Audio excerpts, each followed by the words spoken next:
নমস্কার, শুভ সন্ধ্যা। সিএনএর স্বাগত। মণিময় রয়েছে আপনাদের সঙ্গে। আর আজকে হাল্লাবোল শুরু করব এমন এক পরিস্থিতি নিয়ে, যে পরিস্থিতি আমাদের পশ্চিমবাংলার প্রত্যেকটি মানুষ তারা হয়তো প্রশ্ন তুলতে বাধ্য হবেন নিরাপত্তা, সেই নিরাপত্তার পরিস্থিতি বা প্রসঙ্গ নিয়ে। আজকে পশ্চিমবাংলায় বারবার আমরা একটা কথা তৃণমূল আমল থেকে শুনে এসেছিলাম, আপনাদের মনে থাকবে, বারুদের স্তূপের উপর দাঁড়িয়ে বাংলা। এই বারুদের স্তূপ শুধুই যে বারুদের স্তূপ নয়, এই পশ্চিমবাংলা যে সেফ প্যাসেজ এবং সেফ করিডর জঙ্গিদের জন্য, তা তৃণমূলের সময়কাল থেকে বারবার প্রশ্নের মুখে পড়েছে। বারবার তৎকালীন বিরোধী দল বিজেপির তরফ থেকে এই প্রশ্ন গিয়েছে যে পশ্চিমবাংলায় এত পরিমাণ অনুপ্রবেশ ঘটেছে যে ডেমোগ্রাফির পরিবর্তন হয়ে গিয়েছে। আজকে দাঁড়িয়ে এমন এক মারাত্মক পরিস্থিতির মুখে, কার্যত রাজ্যে পালা বদলের পর খোদ মুখ্যমন্ত্রী শুভেন্দু অধিকারী তার নিরাপত্তা নিয়ে প্রশ্নের জায়গা।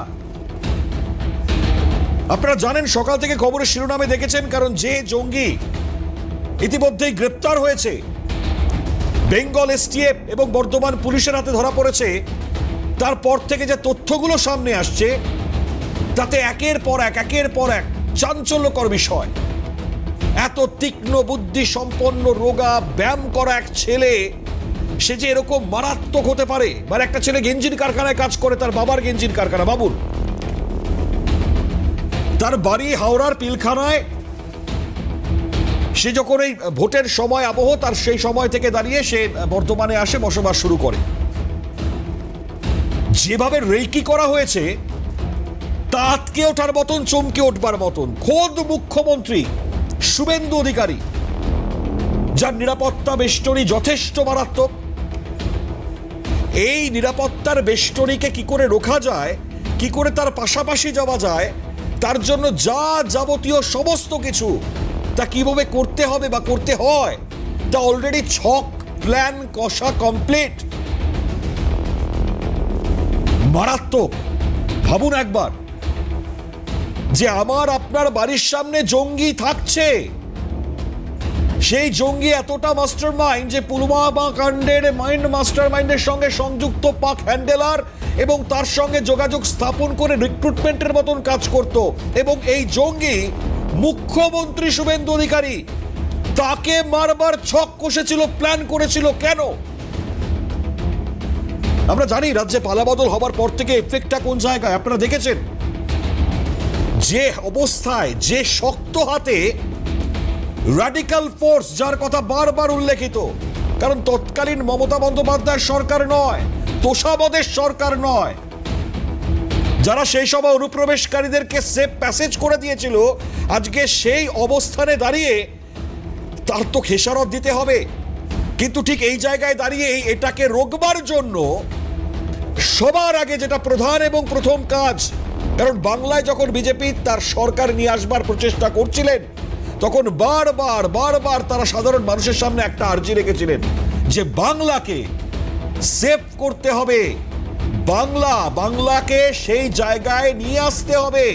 কারণ বাংলার সামগ্রিক যে পরিবর্তন, সেটা এমন পরিবর্তন হয়েছে যে আম পাবলিক, সাধারণ মানুষ, তারা আর সেফ নন। এবার তো তার প্রমাণ পাচ্ছি আমরা, এবার তো সেই ছবিটা দেখতে পাচ্ছি আমরা যে এরকম ভাবে হ্যান্ডেলার, যেরকম ভাবে জঙ্গি, তারা আমাদের পশ্চিমবাংলায়, ভাবুন একবার, বর্ধমান, একদম এখান থেকে এখানে কিভাবে তারা ঘাঁটি পেতেছে, কিভাবে স্লিপার সেল অ্যাক্টিভলি কাজ করছে। মারাত্মক। ভাবলে পরেও আটকে উঠতে হচ্ছে আমাদেরকে। তবে একটা বিষয় পরিষ্কার, কেন্দ্র অর্থাৎ কেন্দ্রীয় ইন্টেলিজেন্স এবং তারই সঙ্গে আজ আমার রাজ্যের পুলিশ প্রশাসনের এই আমূল পরিবর্তন মাত্র 70 থেকে 75টা দিনের মধ্যে, এটা অলরেডি আমরা দেখতে পাচ্ছি। ওই তৎকালীন সময়ের মতন নয়। পুলিশ স্বয়ং, বেঙ্গল এসটিএফ লাগাতার এই জায়গায় কৌশিস তাদের জারি রেখেছিল, এবং একই সঙ্গে দাঁড়িয়ে বর্ধমানের পুলিশ, তারা আজকে এই যৌথভাবে অভিযানে এই নাশকতার ছক একেবারে উপড়ে ফেলে দিয়েছে। তবে এখনো ভয়টা কাটেনি। এই কারণেই কাটেনি কারণ এরা কতগুলো সেল অ্যাক্টিভ করেছে, এদের সঙ্গে আর কার কার যোগ, আর কারা এতটা জায়গা বিস্তৃত পশ্চিমবাংলার মধ্যে ছড়িয়ে ছিটিয়ে রয়েছে, এটা এখন সব থেকে ভয়ের বিষয়। এই সূত্র ধরে তবে খুব স্বাভাবিকভাবে এখন একে একে একে একে গ্রেপ্তারিগুলো কিভাবে হয় বা নতুন নতুন তথ্য কিভাবে সামনে আসে তার দিকে আমরা নজর রাখছি। আমরা এই মুহূর্তে দেখাচ্ছি, দেখুন জিম করছে ভাবুন, আপনি বুঝতে পারবেন মানে কিভাবে প্যাটার্ন বদলাচ্ছে ভাবুন সন্ত্রাসবাদীরা। মানে আগে একটা সময় আপনি পোশাক আশাক কোন বাড়িতে কিভাবে থাকছে সেগুলো দেখলে বুঝতে পারবেন, তাদের সম্বন্ধে সেগুলো আমরা বুঝতে পারতাম যে জঙ্গি নাশকতার সঙ্গে যুক্ত ব্যক্তির এরকম দেখতে হয়, এরকম এরকম এরকম তাদের পরিসংখ্যান হয়, এরকম এরকম ব্যাপার। আজকে দাঁড়িয়ে কেউ ভাবতে পারবে? ভাবুন একবার, মারাত্মক পরিস্থিতি। আজকে আমরা এই বিষয় নিয়ে ডেফিনেটলি আলোচনা করব, আমরা আমাদের সঙ্গে প্যানেলিস্ট যারা রয়েছেন পরিচয় করাবো। তবে তার আগে বেশ কিছু বক্তব্য আমরা পেয়েছি। প্রথমত, দেশ সবার আগে খুব গুরুত্ব রাখে, তাই পশ্চিমবাংলায় এই ধরনের জঙ্গি সেল যা যা আছে উপড়ে ফেলতে হবে। আমরা প্রধান বক্তব্য মুখ্যমন্ত্রী শুভেন্দু অধিকারী, তিনি আজকে নবান্নে প্রেস কনফারেন্স করছিলেন, তার বক্তব্য দিয়ে শুরু করি। শুনুন। Honourable prime minister, honourable HM home minister নবান্নে তো এসেছিলেন 2022 সালে। কেন এসেছিলেন? এখানে পূর্বাঞ্চলে 4টে CM-কে নিয়ে মিটিং হয়েছিল, রিজিওনাল মিটিং। কিন্তু আমরা যখন উনি লেফট করছিলেন, সিঅপ করতে গেছিলাম আমি এবং ডক্টর সুকান্ত মজুমদার, আমরা জিজ্ঞেস করেছিলাম যে আপনি ওখানে চলে গেলেন, ওনার সচিবালয়ে ওনার সঙ্গে মিটিং করলেন। আমাদের একটু অভিমান ছিল। উনি আমাকে বলেছিলেন দেশের ইন্টারেস্ট আগে, রাজনীতির উপরে। আমি গেছিলাম মাননীয় মুখ্যমন্ত্রীর কাছে জমি চাইতে, সীমান্ত সুরক্ষা প্রয়োজন। আমরা ওনার যুক্তির কাছে মাথা নিচু করেছিলাম যে হ্যাঁ, নেশন ফার্স্ট, দেশ সুরক্ষিত থাকলে সবাই থাকবে, রাজনীতি থাকবে, দেশ থাকবে, আপনি আপনার প্রফেশনে থাকবেন, ইনি ওনার প্রফেশনে, ইনি ওনার প্রফেশনে থাকবেন, আমরাও পাবলিক ফিল্ডে থাকবো, দেশ তো আগে। আর একটা খুব বড়সড় বার্তা আমরা মুখ্যমন্ত্রী শুভেন্দু অধিকারী, তার বাবা শিশির অধিকারীর মুখ থেকে পেয়েছি, কারণ তারা আগে থেকে অবগত, তাদেরকে করা হয়েছিল। তারা সাধুবাদ জানাচ্ছেন কেন্দ্রের ইন্টেলিজেন্সকে। একই সঙ্গে তারা অবগত ছিলেন, কারণ আমরা জানি লাগাতার তার উপর হামলা হতে পারে। দেখুন, এই হামলা হতে পারেটা, এটা আজকে আমরা বলছি এমনটা নয়। তৎকালীন বিরোধী দলনেতা থাকার সময়ও শুভেন্দু অধিকারীর গাড়ির ওপর হামলা, তার ওপর হামলা, লাগাতার সেই হামলা। এবং ভেরি রিসেন্টলি আপনারা দেখেছেন 24-এ যে তার এক ভুয়ো ইমেল তার কাছে এসেছিল এবং সেই পরিপ্রেক্ষিতে দাঁড়িয়ে এক গ্রেপ্তারির খবর আপনারা পেয়েছিলেন। ঠিক এই জায়গায়, এই প্রসঙ্গের জায়গায় আমরা বারবার সেই প্রসঙ্গগুলোকে বলছি। আর ঠিক এই জায়গায় বার্তাটাও শুনিয়ে রাখি, কারণ আমরা ডেফিনেটলি আলোচনার প্রসঙ্গ ত্বরান্বিত করব, প্যানেলিস্টদের সঙ্গে পরিচয় করাবো। শিশির অধিকারী কি বলছেন, খুব ইম্পর্টেন্ট, শুনুন। ধরা পড়বে এটা আমরা 3 মাস আগে থেকে জানতাম। ভারত সরকারের সিক্রেট সার্ভিস আমাদের অ্যালার্ট করেছিল মোদিজি এবং শুভেন্দুর আক্রমণ হতে পারে, এবং বাংলাদেশ থেকে বিরাট জঙ্গি গোষ্ঠী আপনার বাংলাদেশ হয়ে অথবা পাকিস্তান হয়ে ভারতে ঢুকেছে, এবং তারা নিশ্চয়ই মোদিজি এবং শুভেন্দুবাবুকে টার্গেট করেছে। সিক্রেট সার্ভিস অফ ইন্ডিয়া এবং শুধু তাই না, পশ্চিমবাংলার বর্তমান সরকারের যারা পুলিশ বাহিনী বা STF যারা আজকে এটাকে ধরেছে, তাদের ধন্যবাদ জানাচ্ছি।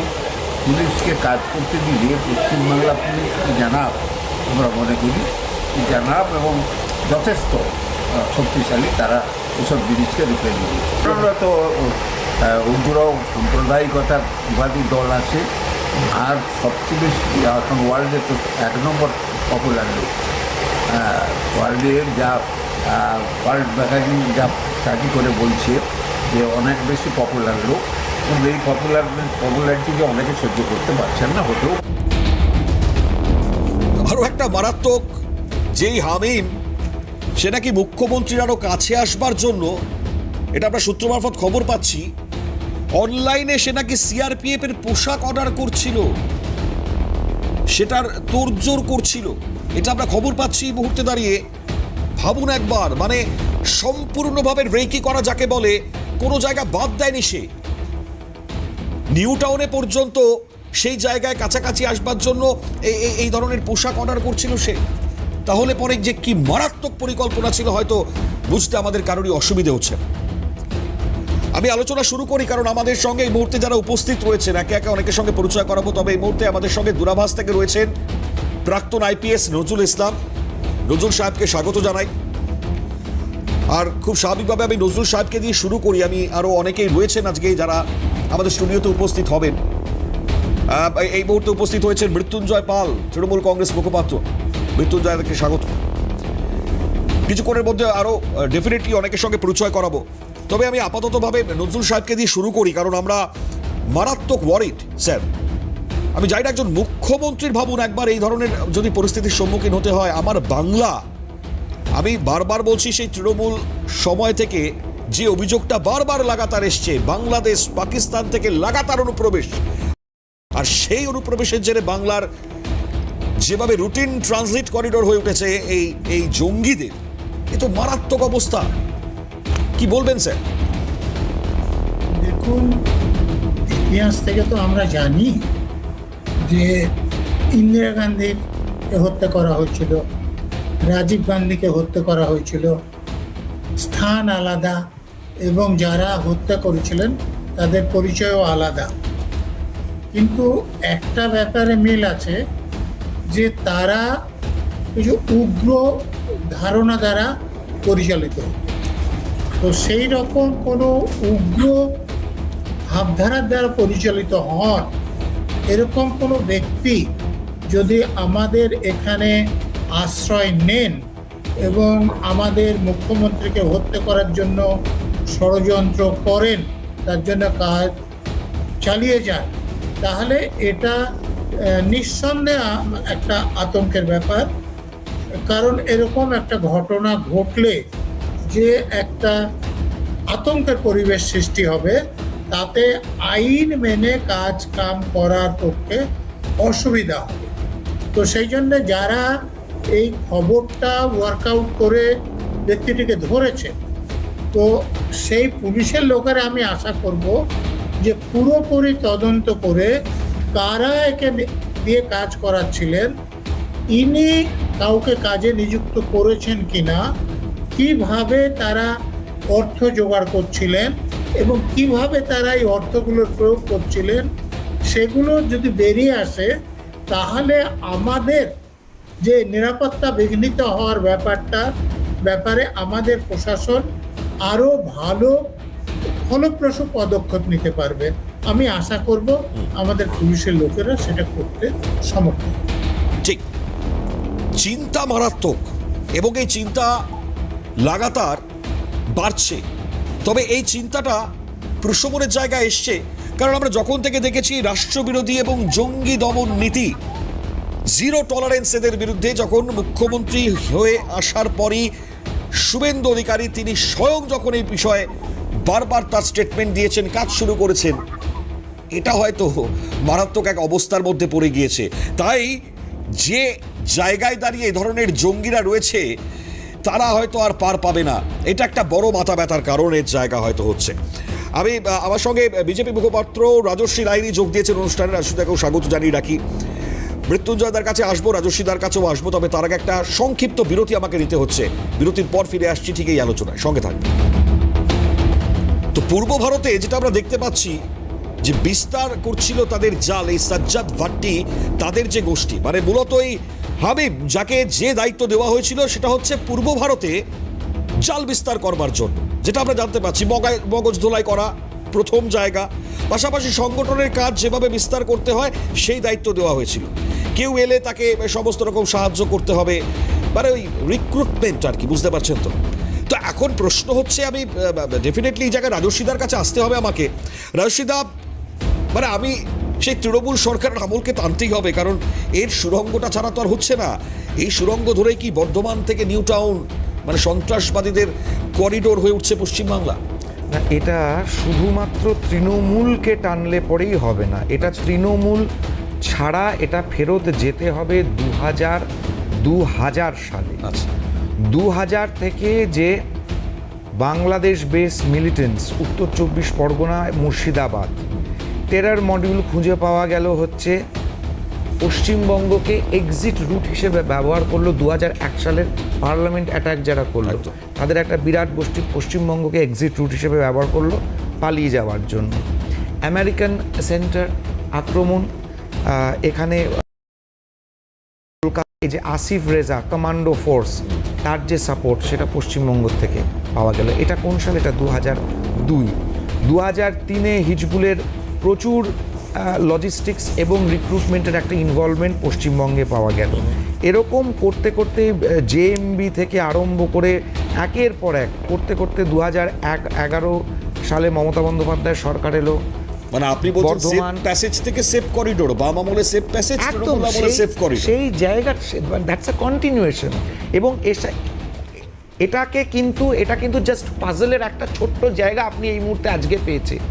আপনি চিন্তা করুন, দিনের পর দিন আপনার চ্যানেলের সমস্ত চ্যানেলে আমরা এক কথা বলে গেছি, ওয়েস্ট বেঙ্গলকে একটা সেফ প্যাসেজ, সেফ করিডোর, একটা সেফ জায়গা হিসেবে ব্যবহার করা হচ্ছে, ট্রানজিট রুট হিসেবে নেপাল বাংলাদেশ, নেপাল বাংলাদেশ। শেখ হাসিনাকে অ্যাসাসিন করার প্লট পশ্চিমবঙ্গে, এটা মমতা বন্দ্যোপাধ্যায়ের সময়, সেই সময় থেকে দেখুন। তারপরে ঠিক এই যে ব্যাপারটা, একটা কোর্টের রায়, তারপরে একটা দেশকে উত্তাল করে দিয়ে সরকারকে তুলে দাও, মণিপুর থেকে শুরু হলো বাংলাদেশ, প্রত্যেকটা জায়গায় শ্রীলঙ্কা, পাকিস্তান, আফগানিস্তান, নেপাল, এক মডিউল। এর সাথে সাথে কি আমি ধন্যবাদ জানাবো যে আসাম পুলিশ যে অ্যারেস্ট করলো, দিল্লি পুলিশ যে 12 জনকে ডিটেন করেছে কিছুদিন আগে, এমনকি পাঞ্জাবে পুলিশ টার্গেট কিলিং এরা করেছিল। এই যে হামিল সাজ্জাদ ভাট্টির যে গোষ্ঠী, এরাকে, এবং এর সঙ্গে হচ্ছে আজমাল গুজ্জার, এদের এই গোষ্ঠীটা হচ্ছে তেহরিকি তালিবান হিন্দুস্তান, বিরাট বড় নেটওয়ার্ক তৈরি করার চেষ্টা করছে। এর সঙ্গে দেখুন আরেকটা পাজলের ছোট্ট পিকচার, শারজিল ইমাম, চিকেন নেক করিডোর কেটে দাও, ভারতবর্ষের উত্তর পূর্ব অংশটাকে কেটে বাদ দিয়ে দেওয়া যাবে। এই প্রত্যেকটা জিনিস স্টার্টিং ফ্রম 1858 আইন করে সাধু সন্তদের উত্তর পূর্ব ভারতে প্রবেশ নিষিদ্ধ হয়ে গেল। 47-এ দেশ স্বাধীন, আইন কিন্তু বদল হলো না। শেখ হাসিনা এসে কি বললেন? ঠিক ওই চত্বরটাতে একটা খ্রিশ্চান স্টেট কার্ভ আউট করার একটা প্ল্যানিং, আমি যদি রাজি হতাম তাহলে আমি থেকে যেতাম। আমি কোট করছি তাদের বক্তব্য। উত্তর পূর্ব ভারতের পপুলেশন ডেমোগ্রাফি দেখুন। আমরা কেন দিনের পর দিন বলে গেছি ত্রিপুরা, আসাম, বেঙ্গল আমাদের কাছে ভীষণ ইম্পর্টেন্ট। এই জায়গাগুলো হিন্দু মেজরিটি ছিল, এই জায়গাগুলো হাতের মধ্যে আছে, এবার এগুলোকে কবজা করতে হবে। কেন করতে হবে? কারণ ওই বৃহত্তর নবাবী বঙ্গিস্তান, বাংলাস্তান তৈরি করতে হবে। ইজিপশিয়ান সেপারেটিস্ট লিডারদের স্পিচ বেঙ্গল এবং ভারত সম্বন্ধে বাংলায় তর্জমা করা কি করে মুর্শিদাবাদ থেকে পাওয়া যায়? কি কানেকশন আছে ইজিপশিয়ান সেপারেটিস্ট লিডারের সঙ্গে মুর্শিদাবাদের? শামশেরগঞ্জ ঘটনা চোখে আঙুল দিয়ে দেখিয়ে দিয়েছে। এই যে একটার পর একটা, এই যে স্লিপার সেল ভয়ঙ্কর ব্যাপার। আমি দিনের পর দিন বলে গেছি, নিউ টাউন থানার পেছনের বস্তি পুরোটা বাংলাদেশি বস্তি। আফতাব বলে একটি ছেলে, তৃণমূলের যুব নেতা ওই অঞ্চলের, সে কলকাতা বন্দরে সুলতানা, এরা কিন্তু এদের একটা টিম আছে যারা জালি আধার তৈরি করছে। আমি বলছি যে তৃণমূলের মানে একেবারে তোষামতের ফল কার্যত। না, এটা কন্টিনিউয়াস প্রসেস। কলিমুদ্দিন শামস যেটা শুরু করেছিলেন, মমতা বন্দ্যোপাধ্যায় বাম দুর্গ যাদবপুর যখন ছিনিয়ে নিল 84 সালে, পূর্ববঙ্গীয় সিপিএমকে কি বলা হতো? বাঙালদের পার্টি, পূর্ববঙ্গের পার্টি বলা হতো। এটা লোকাল একটা কথা ছিল। পূর্ববঙ্গীয় বাঙাল অধ্যুষিত যাদবপুর লোকসভা কংগ্রেস ছিনিয়ে নিল, জিতলেন মমতা, কিন্তু কংগ্রেস ছিনিয়ে নিল। নতুন ভোট ব্যাংক দরকার তো। কলিমুদ্দিন শামসকে দক্ষিণ 24 পরগনায় বসিয়ে খাদ্যমন্ত্রী করে ভুয়ো রেশন কার্ড তৈরির যে প্রসেসটা আরম্ভ করলো সিপিএম, এবং যে ইনফ্লাক্স আরম্ভ হলো, সেটা একটা বিরাট শিল্পের পর্যায়ে চলে গেছে।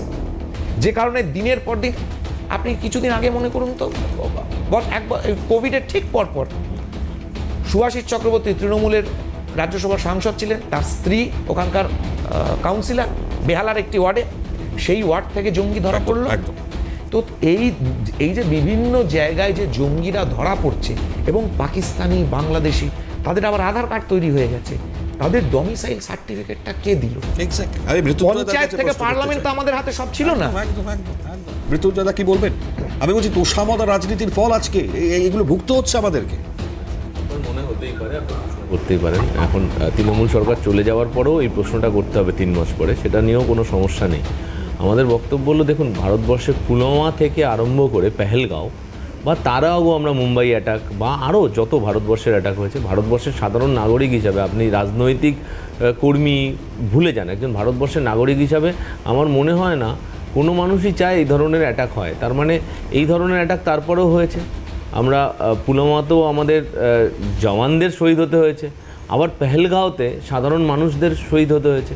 সেখানে দাঁড়িয়ে আমাদের যে একটা গোয়েন্দা দপ্তর আছে, এবং ভারতবর্ষের গোয়েন্দা দপ্তর তো রোজ কাজ করছে, যেই সরকারে থাকুক, কেন্দ্রে যেই সরকারে থাকুক, কাজ করছে, ইনফরমেশানগুলো পাচ্ছে, এবং এই জঙ্গি অ্যাটাকগুলো আটকানোর চেষ্টা হচ্ছে। তারপরেও দাঁড়িয়ে আপনি পশ্চিমবঙ্গে যখন কাউকে ধরা পড়ছেন বা যখন আটকাচ্ছেন, তো সেই ইনফরমেশনের উপর ভিত্তি করে হয়। এরপরে যদি আপনি হঠাৎ বলেন যে তৃণমূল কংগ্রেসকে বলতে হবে, তৃণমূল কংগ্রেস এখানে দাঁড়িয়ে এগুলো করেছেন, বা রাজস্বী সিপিএম আমল থেকে হয়েছে, সিপিএম আমলে তো নিশ্চিতভাবে এরকম শুধু তো এই ধরনের ঘটনা না, বিভিন্ন ধরনের নাশকতার ঘটনাও আমরা দেখেছি। আমরা কাশীপুরে মানে RDX ভর্তি লরি ধরা হয়েছে, যেগুলো আসামে যাচ্ছিল। তো এই ধরনের ঘটনা, বউবাজারে দাঁড়িয়ে নজরুলবাবুর নিশ্চিতভাবে মনে আছে, বউবাজারে সেই রশিদ খান যে বিস্ফোরণ হলো ঐতিহাসিক, সেগুলো আমরা দেখেছি। তো আমার বক্তব্য হলো যে এই ধরনের কথা, মানে ঘটনা সবাই চায় যে দেশে একটাও না ঘটুক। কিন্তু আপনি যখন তৃণমূল কংগ্রেসকে প্রশ্ন করছেন, ভোট মিটে গেছে 3 মাস, তার আগেও প্রায় 3 মাস ইলেকশন কমিশন অফ ইন্ডিয়া ভোট ডিক্লেয়ারের পর থেকে তাদের আন্ডারেই প্রশাসনটা ছিল। ভোট শেষ হওয়ার পরেও এখনও 3 মাস, তার মানে মোরাললেস 6 মাস আমরা দেখছি যে প্রশাসনটা এখন কার্যত ভারতীয় জনতা পার্টির হাতেই। 3 মাস, তার আগে ইলেকশন কমিশন অফ ইন্ডিয়া 6 মাস।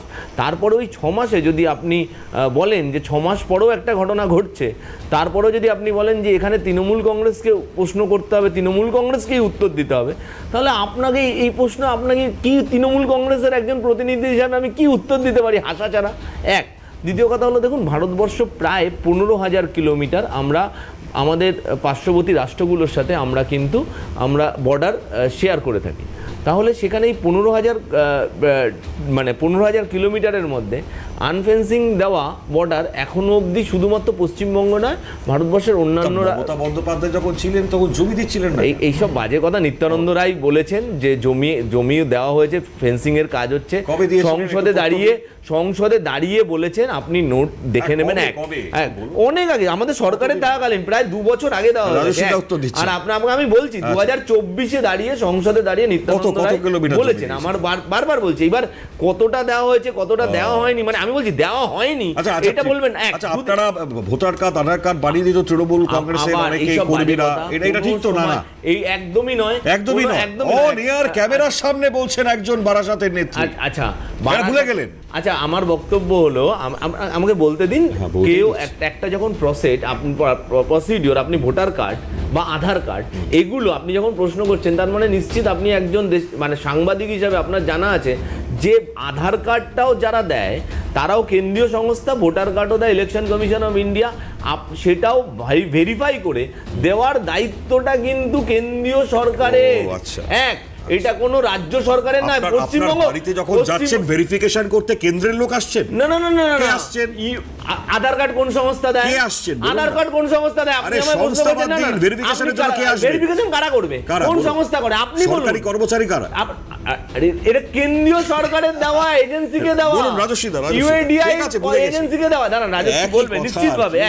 আমার বক্তব্য হলো, এছাড়াও নিত্যানন্দ রায় বলেছেন শুধুমাত্র পশ্চিমবঙ্গে এই ঘটনা ঘটছেন না, তিনি সংসদে দাঁড়িয়ে আমাদের স্বরাষ্ট্র দপ্তরের রাষ্ট্রমন্ত্রী তিনি নিত্যানন্দ রায় বলছেন ভারতবর্ষের 14টি জায়গায় জঙ্গি কার্যকলাপ আছে, জঙ্গিরা আছেন। স্পেসিফিক ইনফরমেশন উনি সংসদে দাঁড়িয়ে বলছেন, আমি কোট করছি, মিথ্যে কথা বলছি না। আপনি তার মানে পশ্চিমবঙ্গে শুধু নয়, ভারতবর্ষের 14টি রাজ্যে এই ধরনের ঘটনা আছে। আমরা ভোটের আগে দেখেছি ত্রিপুরায়, এই যে পশ্চিমবঙ্গে বলা হচ্ছিল না, আমাদের বর্তমান মুখ্যমন্ত্রী মাননীয় শুভেন্দুবাবু বলছিলেন রোহিঙ্গা রোহিঙ্গা রোহিঙ্গা, আমরা দেখলাম তো ত্রিপুরাতে রোহিঙ্গা ধরা পড়ছে। বা কেউ পশ্চিমবঙ্গে দুজন ধরা পড়েছে, একজন পশ্চিমবঙ্গে আসছিল, একজন দিল্লি যাচ্ছিল। তো আমার বক্তব্য হলো এই ধরনের একটা মিডিয়া, যখন আপনারা মিডিয়া হাউস, আপনাদের দায়িত্বশীল আচরণ করতে হবে। আপনি প্রশ্ন করতে পারেন 3 মাস চলে যাওয়ার পরেও, আপনি যদি তৃণমূল কংগ্রেসকে প্রশ্ন করেন তার আগেও 3 মাস ইলেকশন কমিশন অফ ইন্ডিয়া, ভারতবর্ষে এই কার্যকলাপ শুধু পশ্চিমবঙ্গে নয়। আপনি বলছেন যে 15টা বছরে এত সুন্দর রাজ্য শাসন করেছেন যে একটা জঙ্গিও ধরা পড়েনি। না, জঙ্গি ধরা পড়ে, জঙ্গি তো এর আগেও ধরা পড়েছে। আমরা জঙ্গি তো এর আগেও ধরা পড়েছে পশ্চিমবঙ্গে। আপনি নিউ টাউনে আমাদের সময় নিউ টাউনে জঙ্গি ছিল, গুলি করে মারেনি এসটিএফ। আপনি এইগুলো ভুলে গেলে হবে না? কেন ভুলিনি, কিছুই বলিনি। আপনি তাহলে বলবেন ধরা পড়েনি, সবই দেখা পড়েছে, সবই জানা গেছে। আপনি নিশ্চয়ই নিত্যানন্দ রায়কে বেশি ইনফরমেশন রাখেন না, বা নিত্যানন্দ রায় তাহলে ভুল বলছে। রাজস্বীদা, 1 নম্বর কথা, নিত্যানন্দ রায় এরকম কোনো কথা বলেনি যে পশ্চিমবঙ্গে মমতা বন্দ্যোপাধ্যায়ের সরকার আমাদের সমস্ত জমি দিয়ে দিয়েছিল। সমস্ত জমির কথা বলিনি তো, বর্ডারের জন্য ফেন্সিং কমপ্লিট কাজ চলছে। নিত্যানন্দ রায় বলেছেন আমাদের পশ্চিমবঙ্গ অবশ্যই কিছু জমি মমতা বন্দ্যোপাধ্যায় দিয়েছিলেন, কমপ্লিট জমি কিছুতেই দিতে চাননি। যেটা ভোটের সময়তেও আপনি যদি আমার সোশ্যাল মিডিয়ার লাইভ স্ট্রিমিংয়ে যান, আপনি দেখতে পাবেন চাপড়া এবং তার কিছুদিন আগে হচ্ছে উত্তরবঙ্গের বিভিন্ন জায়গা যেখানে বর্ডারের একদম খোলা বর্ডার, প্র্যাকটিক্যালি বিএসএফ সেখানে মানে ম্যাসিভ পোস্ট তৈরি করতে হয়েছে, লোক সেখানে করাতে হয়েছে, কারণ কিছুতে বাঁশ দিয়ে দিয়ে তার দিয়ে একটা যেন তেন প্রকারণ একখানা আটকানোর ব্যবস্থা। এবার আমি আপনাকে বলছি, রোহিঙ্গা ঢুকেছে, রোহিঙ্গা তো ঢুকে বসে আছে, রোহিঙ্গা তো আজকে ঢুকে বসে নেই, রোহিঙ্গা দীর্ঘদিন ধরে ঢুকে বসে আছে। কোভিডের সময় নিশ্চয়ই মনে আছে বারুইপুরের সেই বিখ্যাত ভিডিওগুলো, ট্রাক ভর্তি লোক বারুইপুরে ঢুকছে, তারা কোথার থেকে আসছে, কারা এসেছিল কেউ জানে না। আরেকটা কথা, এই যে বললো আধার ভোটার এগুলো কেন্দ্রীয় সংস্থা, হ্যাঁ কেন্দ্রীয় সংস্থা, পাসপোর্টও কেন্দ্রীয় সংস্থা। পাসপোর্ট ভেরিফিকেশনটা কে করতে যায়? লাস্ট ভেরিফিকেশনটা পুলিশ করতে যায়। দিনের পর দিন আমরা সিবিআই ধরেছে জলপাইগুড়িতে পাসপোর্ট ভেরিফিকেশন, জালি পাসপোর্ট একদম। তো তাহলে পরে পশ্চিমবঙ্গে বসে আছে, পশ্চিমবঙ্গের আধার, আমি আজকে আমার বাড়ির আমি বার্থ সার্টিফিকেট দিলাম, আমার বাবা মায়ের ইয়েটা দিলাম, কিন্তু এগুলো তো ওভাবে হয়নি। এগুলো তো কাউন্সিলরকে, পঞ্চায়েতের প্রধানকে, পঞ্চায়েতের মেম্বারকে ডমিসাইল সার্টিফিকেটটা লিখে দিতে হয়েছে, একটা সার্টিফিকেট তৈরি করে দিতে হয়েছে যে হ্যাঁ আমি জানি অমুক লোক এখানে এতদিন ধরে বাস করছে, যার উপর ভিত্তি করেই প্রত্যেকটি জিনিস পাওয়া গেছে। বা তৃণমূলের কোনো নেতা, প্রত্যেকটা আপনি দেখুন ভোটের সময় একজনকে শ্বশুর বানিয়ে নিয়েছে, বাবা বানিয়ে নিয়েছে, কাকা বানিয়ে নিয়েছে, নাম বদল করে নিয়েছে। হাসপাতাল থেকে ফেক বার্থ সার্টিফিকেটের খবর আপনারা করেছেন, প্রতিটা মিডিয়া করেছে। দেখুন জালি বার্থ সার্টিফিকেট থেকে আরম্ভ করে এই কথাগুলো, এগুলো আপনি কিভাবে বলবেন? পঞ্চায়েত সদস্য যে তো বিজেপিরও আছে, পঞ্চায়েত সদস্য তো তৃণমূল সরকারের সময় শুধু তৃণমূল কংগ্রেসের নয়। এরকম যদি কেউ কারো দিয়ে থাকে, লাস্ট ভেরিফিকেশন যারা করবে, দেখুন unique identification authority of India, তার মানে UIADI যারা আধার দেয়, আপনাকে কিন্তু তাদের দায়িত্ব দিতে হবে। আজকে যদি পশ্চিমবঙ্গে কোনো ঘটনা ঘটতো তৃণমূল সরকারের, যেমন তৃণমূল সরকারকে দায়িত্ব নিতে হবে, আবার UIDAI কেই নিতে হবে।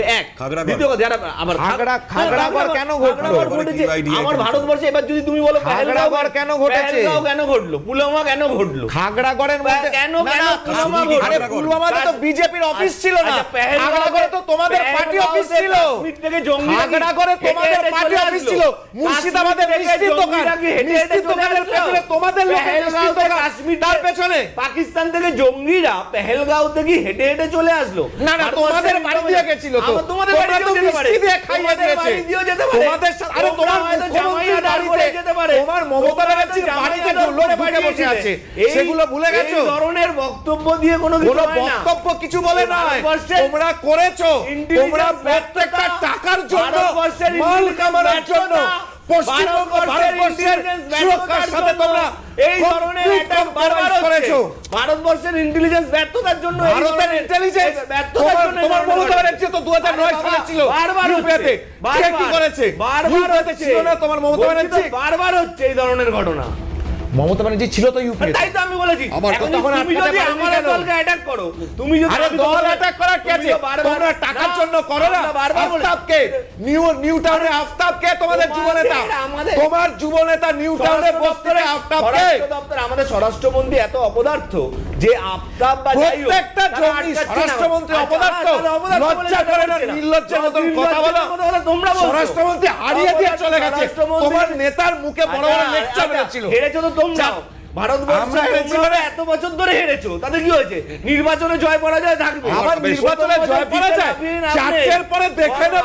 বড় বড় লেকচার বলেছে উল্টো করে বিজেপি আছে বলে এত লেকচার মারতে পারছো টিভিতে। তোমরাও মেরেছো। যদি বিজেপি ওই জায়গায় যদি অন্য কেউ থাকতো, 2021 দিলীপ ঘোষ লেকচার এই মারেনি। লেকচার মারার জায়গা লেকচার থাকতে না। মারেনি দিলীপ যে ঘোষ। কথা তোমাদের কেউ নেতারা লেকচার বলেছে, মারেনি। ক্ষমা তোমরাও চাও বলেছো। পশ্চিমবঙ্গের মুখে। মানুষ ভোট দিয়েছে, হেরেছি। মানুষ তোমাদের ভোট আমার দিয়েছে। নিজের রাজ্যের পুলিশ, এটা কিন্তু মারাত্মক বিষয়, বেঙ্গল এসটিএফ এবং বর্ধমান থানা, এর আগে আমার রাজ্যে যখন তৃণমূল সরকারের আমলে লাগাতার আমরা দেখেছি ভিন রাজ্য থেকে পুলিশ এসে এনকাউন্টার করছে। আমার রাজ্যের পুলিশের অবস্থা আমরা জানি কোন জায়গায় ছিল।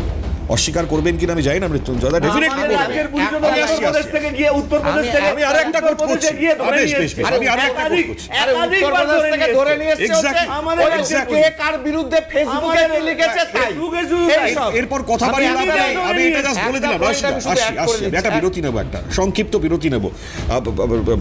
নজরুল সাহেব অনেকক্ষণ ধরে বসে রয়েছে। আরও একটা ছোট্ট কোট করছি।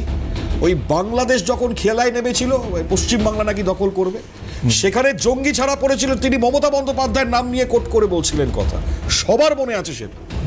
এই হচ্ছে অবস্থা। এরপরে আর বড় কথা তৃণমূলের মানায়? আমি প্রশ্ন ছুড়লাম, একটা বিরতির পর ফিরে এসে উত্তর দায়িত্বশীল নেব। সাংবাদিক সঙ্গে হিসাবে থাকুন। তৃণমূলকে ফিরে এলাম বিরতির পর। দুটো বক্তব্য শোনাই, একটা হচ্ছে শ্রমিক ভট্টাচার্যের বক্তব্য, অন্যটা হচ্ছে দেবজিৎ সরকারের বক্তব্য। দুটো খুব ইম্পর্টেন্ট প্রসঙ্গের জায়গায় দাঁড়িয়ে দুজন বক্তব্য রেখেছেন, শুনে নিন আগে। শুনুন। বাম জমানায় পশ্চিমবঙ্গ ছিল সেফ প্যাসেজ, আর তৃণমূল কংগ্রেস এটাকে সেফ হোম বানিয়ে দিয়ে গিয়েছিল। এখন আর বাবরের রাজত্ব নেই, ধরা পড়বে। এর আগেও আইএসআইএস এর জঙ্গি ধরা পড়েছে। 26/11 বিস্ফোরণের সঙ্গে কলকাতার নাম জড়িয়েছে, কারণ জঙ্গিরা সিম কার্ড সংগ্রহ করেছিল মৌলালির কাছের একটা দোকান থেকে। গুজরাটের প্রাক্তন মুখ্যমন্ত্রী এবং বর্তমানে ভারতের প্রধানমন্ত্রীকে খুন করবার চক্রান্ত করে দুজন জঙ্গি এই কলকাতা হয়েই দিল্লি ছিল নিউ দিল্লি স্টেশনে তারা ধরা পড়ে।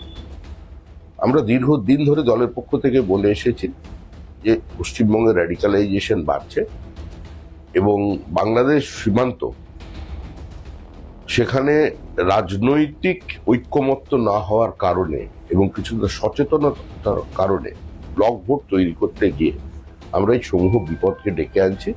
কার্যত এখন বারুদের স্তূপের উপরে পশ্চিমবঙ্গ, আর মুখ্যমন্ত্রী এই জেহাদি কার্যকলাপের বিরুদ্ধে কার্যত যুদ্ধ ঘোষণা করেছেন। তিনি এতদিন ধরে ওরা এখানে কোনো রাজনৈতিক নেতাকে কোনো কিছু করেনি ক্ষমতাসীন দলের, তার কারণ ক্ষমতাসীন দলগুলোই এদের পেট্রন ছিল, তারাই এদেরকে তোল্লাই দিত। এই সেটা আলিমুদ্দিনের থেকে যারা ক্ষমতা পেয়েছিল তারা হোক, কিংবা ওই আদিগঙ্গার পাড়ের যে পর্ণকুটির টালির চালা সেখানকারই হোক। কিন্তু নতুন যে সরকার, সেই সরকার তো রাষ্ট্রবাদী সরকার। তারা তো পশ্চিমবঙ্গকে পশ্চিম বাংলাদেশ কিংবা বাঙালিস্তান কিসব বেরিয়েছিল, আরো কিসব বানানোর চক্রান্তের সঙ্গে তো যুক্ত হতে পারে না। সেই জন্য এই সরকারের যিনি মুখ্যমন্ত্রী শ্রী শুভেন্দু অধিকারী, তাকে টার্গেট করা হয়েছে। এবং তাহলে আমি নজরুল সাহেবের কাছে আসি। মানে নজরুল সাহেব, তাহলে আমি এটা ধরে নিতে পারি যে বাংলায় বিজেপি ক্ষমতায় আসতে জঙ্গি দমন, রাষ্ট্রবিরোধী শক্তির বিরুদ্ধে জিরো টলারেন্স নীতি নিয়েছে বলেই কি মুখ্যমন্ত্রী শুভেন্দু অধিকারী টার্গেট? দেখুন, তদন্তটা পুরোপুরি শেষ হওয়ার আগে থেকে কোনো রকম মন্তব্য করা ঠিক বলে আমি মনে করছি না। আমি একটা কথা বলতে চাই যে যে দল করুক, আমাদের দেশের স্বার্থ সবার আগে, ঠিক। এবং আমাদের দেশে যে সংবিধানের কাঠামো সেটা অনেকটাই ফেডারেল, যদিও সেন্ট্রাল বায়াস আছে, কেন্দ্রের হাতে অনেক বেশি ক্ষমতা আছে। তবে আমাদের দেশের আইনে রাষ্ট্রপতি, প্রধানমন্ত্রী থেকে আরম্ভ করে আমাদের রাজ্য সরকারের সর্বকনিষ্ঠ কনস্টেবল বা একজন কেরানির প্রত্যেকের দায়িত্ব আছে। আপনারা যে আলোচনা করলেন তাতে আধার কার্ড বা পাসপোর্ট দেওয়ার ক্ষেত্রে আলোচনাটা এসেছে। দেখুন, পাসপোর্ট কেন্দ্রীয় সরকার দেয়, এ ব্যাপারে কারো সন্দেহ থাকতে পারে না। কিন্তু দেখুন, পুলিশ ভেরিফিকেশন যে আমাদের রাজ্যের পুলিশ করে, এ ব্যাপারেও কারো কোনো সন্দেহ থাকতে পারে না। তো এখন কোনো পুলিশ অফিসার যদি মিথ্যা রিপোর্ট দেন, সেটা তিনি দুর্নীতির জন্য করছেন, তো তার বিরুদ্ধে ব্যবস্থা নিতে হবে। এবং এরকম রিপোর্ট দেওয়ার পর যে পাসপোর্টগুলো হচ্ছে, কেন্দ্রীয় সরকারকেও একটা সারপ্রাইজ চেকের ব্যবস্থা রাখতে হবে, যে আপনি 1000 পাসপোর্ট দিলেন, আমি 1000 পরীক্ষা করা সম্ভব নয়, আপনি 2-3টে পাসপোর্ট পরীক্ষা করুন। এতে যদি একটা দেখা যায় যে পাসপোর্ট যেটা দেওয়া হয়েছে সেটা দেওয়ার কথা ছিল না, তাহলে যার রিপোর্টের উপর ভিত্তি করে দেওয়া হয়েছে তার বিরুদ্ধে যদি ব্যবস্থা নেওয়া হয় সেটা করুন। আমি যেটা বলতে চাইছি যে তদন্ত যেই করুক আর ইস্যুইং অথরিটি যেই হোক, রাজ্য সরকার, কেন্দ্রীয় সরকার উভয়ের এতে ভূমিকা আছে। একজন লোক যদি আমাদের দেশে এসে আধার কার্ড করিয়ে নিতে পারে, পাসপোর্ট করিয়ে নিতে পারে, ভোটার কার্ড করিয়ে নিতে পারে, তাহলে সেটা খুব বিপদের কথা। একদম। আমি অন্য জায়গার উদাহরণ দিচ্ছি না, আমার গ্রামের একটা উদাহরণ দিচ্ছি। আমার গ্রামের একজন লোক একটা মার্ডার কেসে আসামি হওয়ার পর আমাদের দেশ ছেড়ে চলে যান। তারপরে কিছুদিন পরে একজন ব্যক্তি এসে দাবি করেন যে তিনি যে লোকটি পালিয়ে গিয়েছিলেন তার ছেলে, যিনি পালিয়ে গিয়েছিলেন তার স্ত্রী এবং অন্যান্য ছেলেমেয়েরা আমাদের গ্রামে তখনও ছিলেন, এখনো আছেন। তারা বলেন যে এই ছেলেকে আমরা কেউ চিনি না। কিন্তু আমি বলছি যে আমাদের যে অথরিটি ছিল তারা তাকে এখান থেকে পড়ার কাগজ দিয়ে দেয়, তার ভোটার কার্ড করে দেয়, রেশন কার্ড করে দেয়, ভোটার তালিকার নাম তুলে দেয়।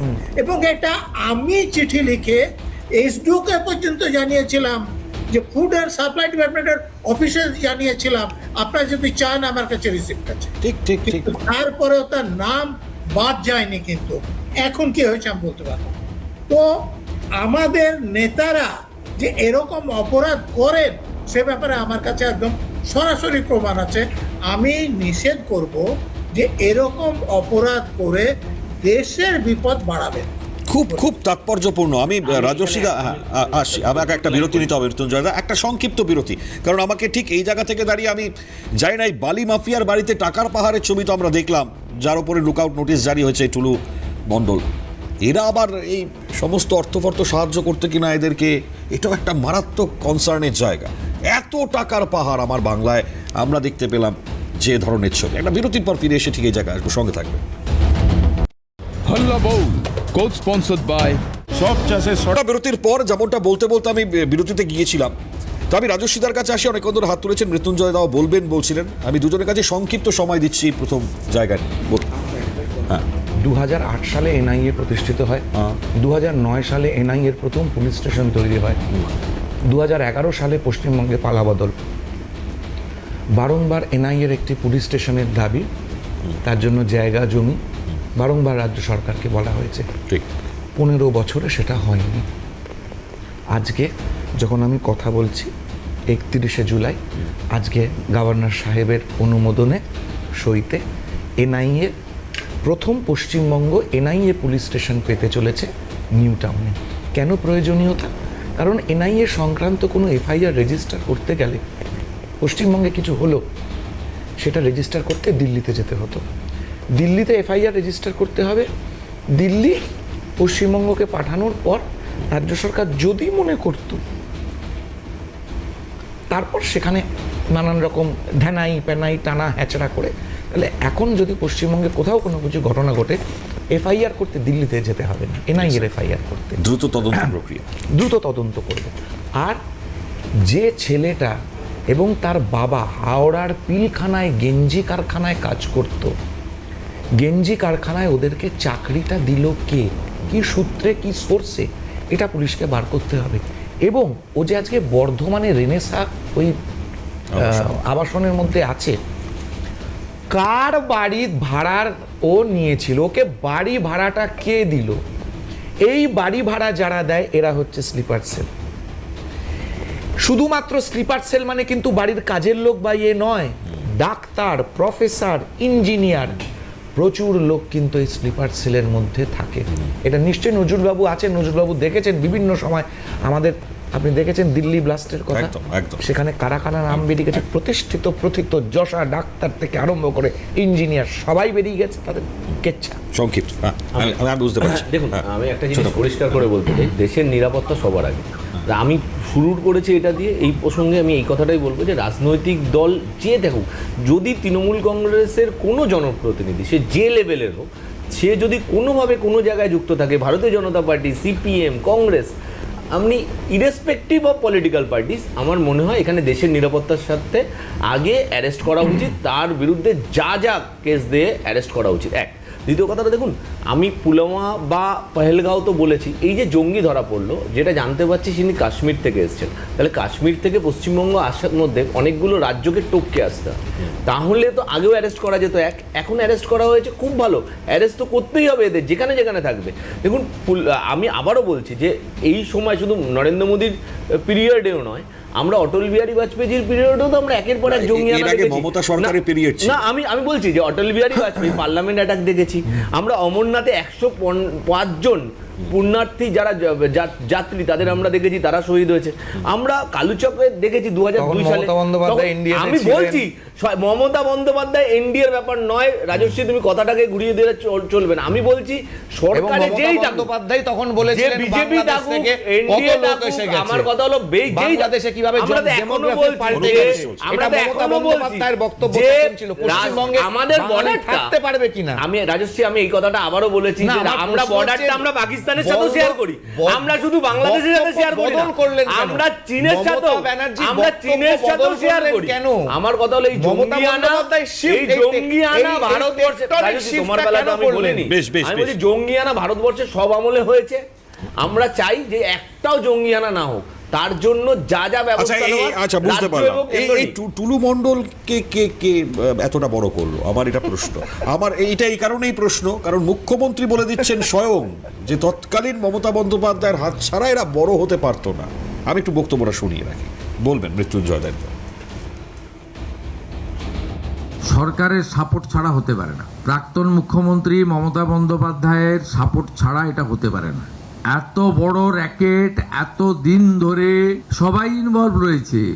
আপনি এটা তো পুরো এন্টায়ার স্টেট গভর্নমেন্ট, যিনি লিড করেছেন, responsibility goes to her also, owner responsibility গেছে, কারণ এটা তো একটা একদিনের একটা ইনসিডেন্ট নয়, এটা হাইয়েস্ট লেভেল থেকে ডাইরেকশন না গেলে যে mister Mondal is our man, ওর দিকে তাকাবে না, তাই সবাই চোখ বন্ধ করে রেখেছিল। মানে সরকারি রাজস্বের কতটা ক্ষতি সেই বার্তাও আজকে দিয়েছেন, যে কত টাকা টুলু মণ্ডলদের পকেটে ঢুকেছে, সরকারের রাজস্বে ঢোকেনি। মারাত্মক পরিস্থিতি এই জায়গায়। বলুন মৃত্যুঞ্জয় দা, আপনি যেটা বলছিলেন। আমার তারপর আসছে টুলু মণ্ডল নিয়ে শুধু কয়েকটা কথা।